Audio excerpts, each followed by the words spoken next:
그러면 지금 생각하시는 메시지를 바탕으로 또 학부모님들과도 강연으로서도 많이 만난다고 들었는데요. 네. 이런 이제 중심적인 메시지가 거의 일맥상통한다고 보면 될까요? 네, 맞습니다. 제가 이제 전국적으로 서울에서 제주도까지 좋은 기회가 돼서 강연을 좀 많이 다녔는데 그 중심 메시지는 바로 그거예요. 내 아이를 믿어주고 잘할 수 있도록 기다려주어라, 이런 메시지예요. 근데 보통 요즘은 조바심이 너무 많으신 것 같아요. 부모님들이 불안하다 보니까 조바심이 있어서 아이들한테 조금만 불안하고 하면 그걸 기다려주지 못하는 거예요.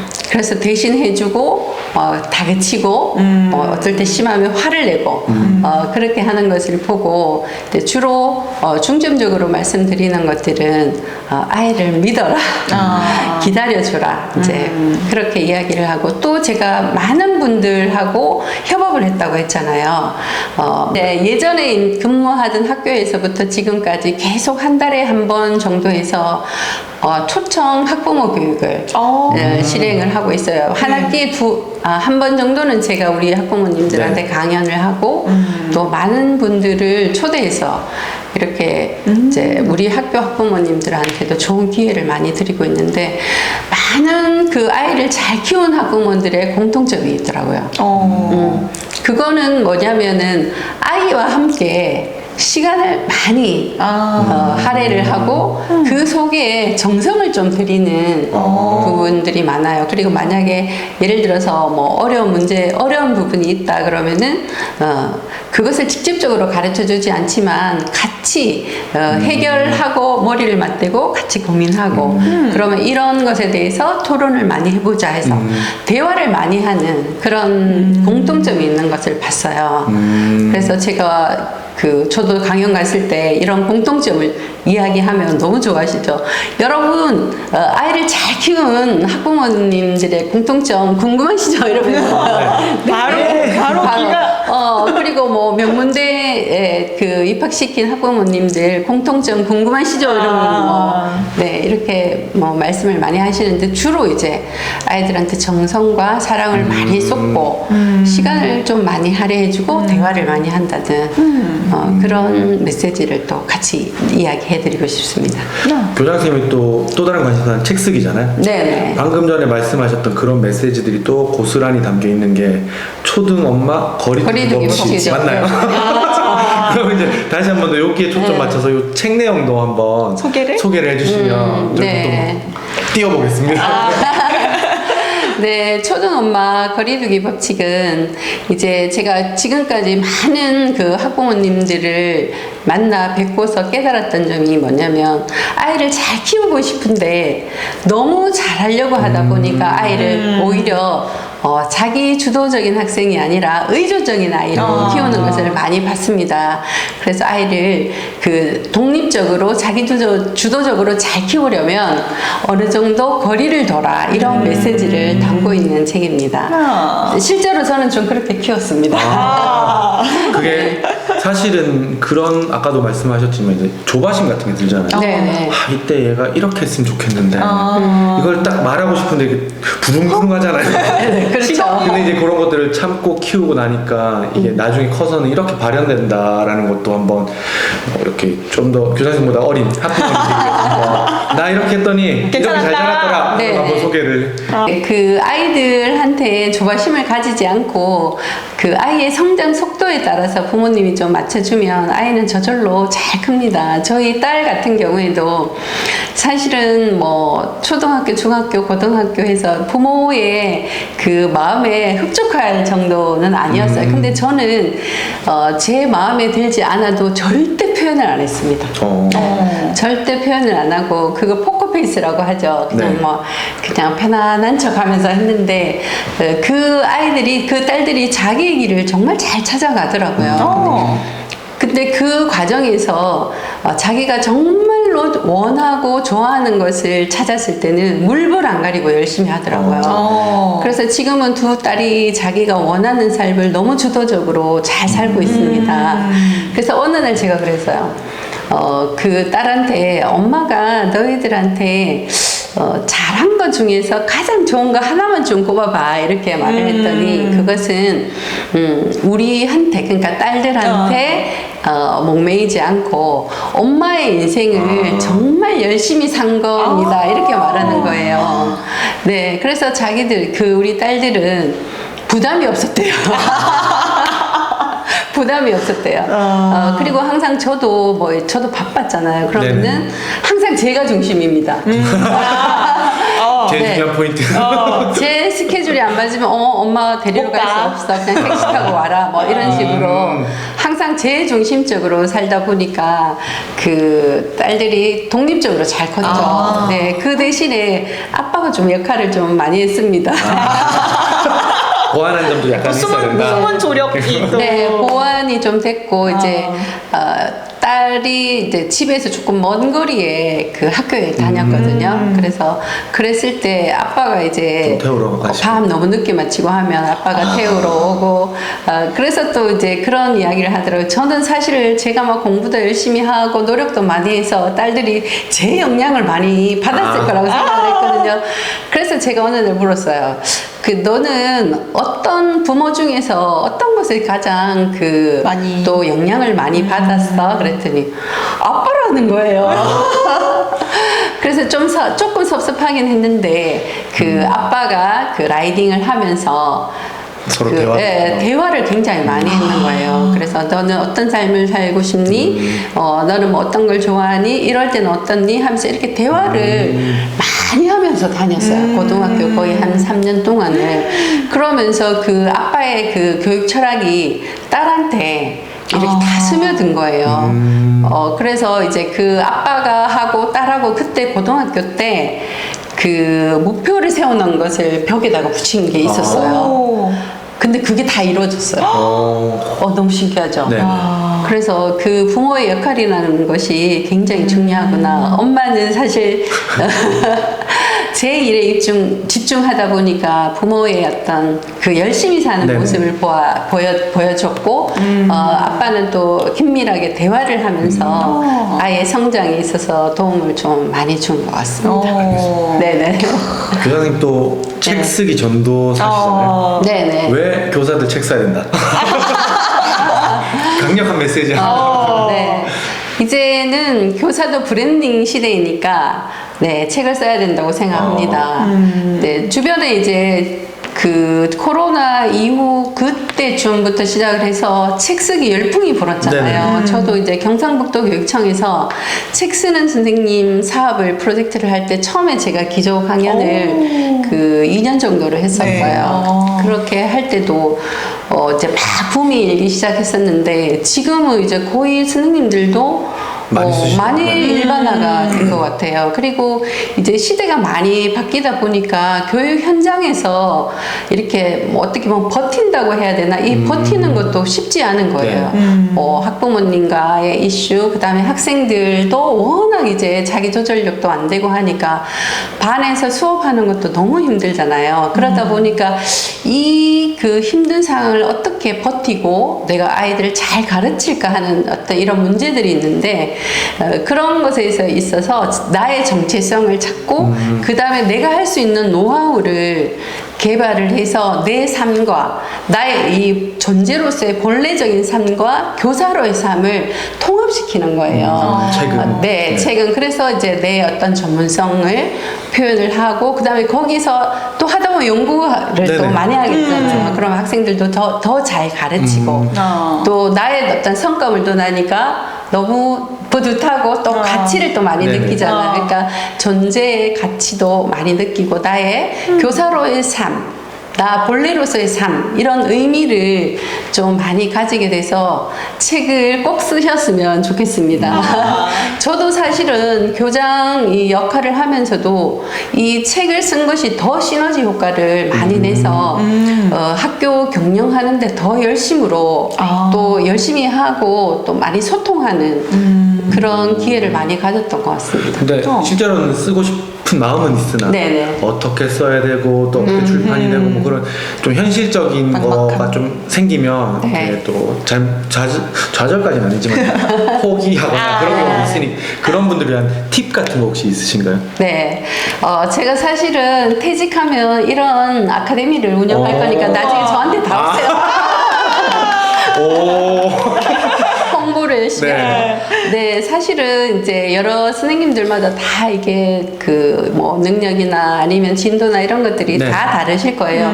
근데 가장 기본적인 것은 기록, 글쓰기를 거의 그 어떤 특정적인 이런 것들을 좀 특이사항이라든지 아니면 조금 더 특별했던 날이라든지 이런 것들을 매일 기록을 하는 루틴을 좀 가지시면 좋겠습니다. 예를 들어서 학급에 있어서 제가 선생님들을 컨설팅을 좀 많이 해드리거든요. 최근에 이제 어떤 그 상담 선생님하고 이제 컨설팅을 했는데 지금 현재는 다 무료로 하고 있습니다. 지금은 아직 교장이기 때문에 무료로 네네. 하고 있는데 이제 특이한 상황에 사건 사고들이 있고 그것을 해결하는 네네. 팁이 너무 좋으시더라고요. 솔루션이. 네, 그 솔루션이 너무 좋으셔가지고 그거를 그러면 기록을 해라 해서 그것들을 다 기록을 하고 계세요. 그럼 이제 그 기록들이 모이고 하면은 하나의 책이 될 수 네. 있잖아요. 네, 그리고 또 어떤 분들은 독서를 통해서 아이들을 지도하는 분, 어떤 분들은 그림책을 활용해서 또 수업을 하는 거. 그 다음에 그 이외에 또 건강관리로 또 네. 막 관심 있으신 분들 있잖아요. 기록한다든지. 그래서 매일매일까지는 아니라도 일주일에 한 2번이라도 그런 특별한 사항들을 기록을 해서 근력을 좀 만들어야 되는 것 같아요. 그래서 저도 체력. 네. 저도 사실은 뭐 책은 굉장히 늦게 냈지만 그런 것들을 많이 쓰고 읽고 필사하는 거는 정말 수십 년을 했어요. 예전부터 제가 수십 년 동안 이거를 해왔는 건데 그래서 이게 사람들이 그 습관이라는 게 정말 중요하다고 하잖아요. 근데 저는 이 앉아서 이렇게 글을 쓰는 이런 부분들이 너무 편안하고 행복하고 즐거워요. 그렇게 루틴이 되려고 하면은 작은 것에서부터 노력을 해야 되겠죠. 그 다음에 글을 쓰려고 했는데 잘 안 돼. 그러면은 시동을 걸어야 되잖아요. 네네. 그럼 읽기부터 하는 거예요. 신문을 읽는다든지 뭐 잡지를 읽는다든지 책을 읽는다든지 그러면 그 책에 또 너무 좋은 문장들이 나오잖아요. 그럼 또 적어놓고. 필사를 막 하는 거예요. 이제 필사를 이렇게 하다 보면은 쓰고 싶은 거예요. 그 안에 그 필사 내용과 내 마음속에 잠재된 그 생각들, 소재들이 딱 마주쳐서 쓰고 싶은 거예요. 이제 그렇게 해서 이제 글쓰기를 처음에 잘 안 됐던 분들도 내가 글을 못 써. 이거 아무 상관없습니다. 네, 내용만 좋으면 되거든요. 그래서 다른 사람들이 그 책을 읽고 어떤 데에 도움을 많이 받냐 하면은 공감을 일으키거나 아니면 어떤 정보를 얻거나 감동을 주거나 또 재미를 느끼거나 이런 다양한 방면에 있어서 그 읽는 독자들한테 도움을 주면 되는 거잖아요. 그래서 내가 굳이 막 문장력이 있어야 된다 이거 상관없이 자기 안에 뭔가 남한테 나눌 것이 있다 도움 줄 것이 있다 하는 분들은 지금부터 당장 써보시기를 권해드립니다. 네. 이게 사실 선생님 SNS 채널에서 봤었던 그 인디언식 별명이랑도 그냥 바로 연결이 되는 것 네, 같아요. 맞아요. 숨을 불어 넣는 자라고 네. 해서 직접 지으신 게 맞나요? 네, 제가 직접 지었어요. 이게 어떤 또 이게 알 것 같은데 또 어떤 의미인지 또 실제로 어떻게 숨을 불어 넣어 주셨는지 한번 얘기해 주시면 네. 좋을 것 같아요. 제가 이제 좀 특별한 능력이 있다고 하면 물론 선생님들이 다 이런 능력이 있으시겠지만 학생들을 가르치거나 주변의 학부모님들, 후배들, 지인들과 이렇게 만나면서 이야기를 나누면 그분들의 잠재된 능력, 장점 이런 것들을 제가 너무 잘 발견을 하는 거예요. 근데 발견하는 데서 그치지 않고 부채질을 너무 잘해요. 그 아는 제 교수님이 있는데 그분은 너무 막 서정적으로 글을 너무 잘 쓰세요. 그러면은 언니는 이 부분에 있어서 이제 그냥 있으면 안 돼. 빨리 연필을 써야 돼. 막 이거 챙겨야 돼. 계속 부채질을 계속 하는 네네. 거예요. 그래서 또 그런 분들 이제 막 굳이 안 하겠다는데 브런치 작가 만들고 그리고 또 이제 라이브 방송을 여러 번 했잖아요. 처음에 이분들이 네네. 작가가 아닌 분들도 있었는데 이제 예를 들어서 라이브 방송을 하기 전에는 컨셉 회의를 해요. 몇 번을 네, 해요. 네. 그러면 이제 대화를 계속 줌으로 하면서 그러면 선생님은 어느 영역에 대해서 더 깊이 파면 좋겠어요. 그리고 제가 또 질문을 드려요. 그러면 질문을 하면 컨셉이 딱 나오는 거예요. 우와. 그래서 그분이 그걸로 이제 강의를 하세요. 강의를 하는데 예를 들어서 이제 그 라이브 방송하는데 편집자님이 거기 들어오셨어요. 있었어. 그래서 실제로 책을 냈어요. 그런 분들이 꽤 계세요. 그런 분들도 꽤 계시고 또 한 번은 저희 예전에 있던 그 학부모 독서 동아리를 운영을 하고 한 달에 한 번씩 이제 강의도 하고 이렇게 했는데 어느 날은 이제 겨울방학 시작할 때 엄마도 작가 되기 프로젝트를 한번 해봅시다. 네. 그래서 이분들은 글을 써보신 적도 없고 발표하라 그러면 처음에는 자신 없어요 하면서 너무 떨려요 이런 분들이었거든요. 근데 이제 줌으로 해서 계속 그 일주일에 한 번씩 자기 살아왔는 생을 이야기를 하는 거예요. 그 다음에 힘들었던 점, 그 다음에 보람 있었던 점, 내가 잘하는 거 이런 것들을 쭉 줌을 통해서 계속 대화를 나눠요. 그러면서 이제 마지막에는 나는 이런 전문성이 있네. 나는 주부지만 이런 것들을 앞으로 해보고 싶어. 이제 이런 것들을 다 컨셉을 잡아서 실제로 브런치 작가로 데뷔시켜드렸어요. 네. 이거 20불어 넣는 자 맞죠? 네네. 너무. 네. 원래 제가 이제 마지막 질문을 드린 게 네. 답변을 약간 들은 느낌인데 거기에 네. 연결되지 않을까 싶긴 한데 네. 아까 초반에도 이제 잠깐 저희가 운을 뗐지만 이 이후에 이제 40여 년의 자유인. 교직 생활을 벗어나 이제 자유인으로서 자유인? 자유를 만끽하는 교장 선생님의 앞으로에 대해서 들어보려고 했는데 네. 그럼 들어봐야 되겠죠? 네, 그럼요. 비슷한 느낌일 것 같아요. 네. 뭘 꿈꾸고 계시고 뭘 네. 계획하고 계신지. 정말 제가 아까 처음에 초두에 말씀을 드렸지만 표현예술 치료를 했을 때 그림을 그렸을 때 너무 다양하고 화려하고 아름다운 그림이 나왔다고 했잖아요. 근데 제 안에 잠재된 정말 끼들이 많이 있어요.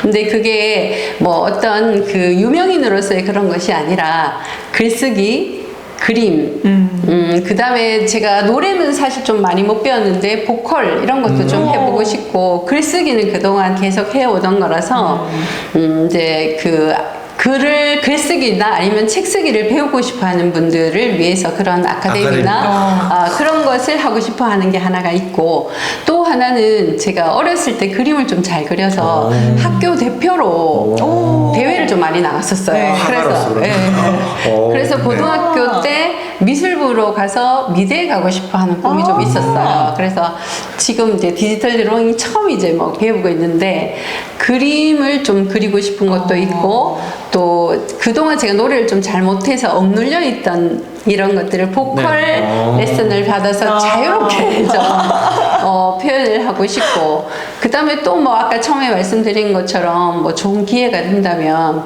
뭐 소소한 거라도 모델도 좀 해보고 싶고 또 이렇게 인플루언서로도 다른 사람의 워너비가 좀 돼보면 좋을 것 같아요.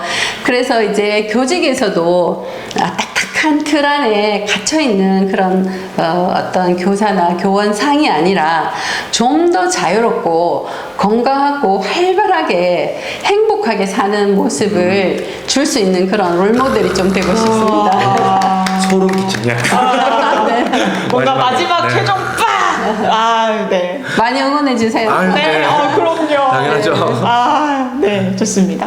이렇게 엄명자 교장 선생님 모시고 순고쌤 인터뷰 진행하고 있는데요. 오늘 소감 들어보면서 마무리하고자 합니다. 교장 선생님, 어떠셨나요? 네, 두 분 선생님과 함께 하니까 더 즐겁고 사실은 그 인터뷰를 제가 여러 번 해봤는데 그 옆에서 진행해 주시는 분들에 따라서 그 제가 좀 많이 달라지더라고요. 네. 두 분 선생님께서 너무 잘해 주셔가지고 감사합니다. 숨어있던 끼가 또 발현되셨구나. 너무 많으셔가지고. 좀 더 즐겁게 촬영을 한 것 같습니다. 그리고 또 한 가지 제가 좀 말씀 못 드린 거 있는데, 그 그 학교에 계시다 보면 좀 스트레스를 너무 많이 받으시는 분들이 계시고 어깨에 전부 다 곰 한 마리씩 안고 있다는 맞아요. 말씀을 많이 들어요. 그래서 그 교사들의 어떤 건강 관리 그런 것들을 좀 그 선생님들께서 신경을 많이 쓰시고 선생님도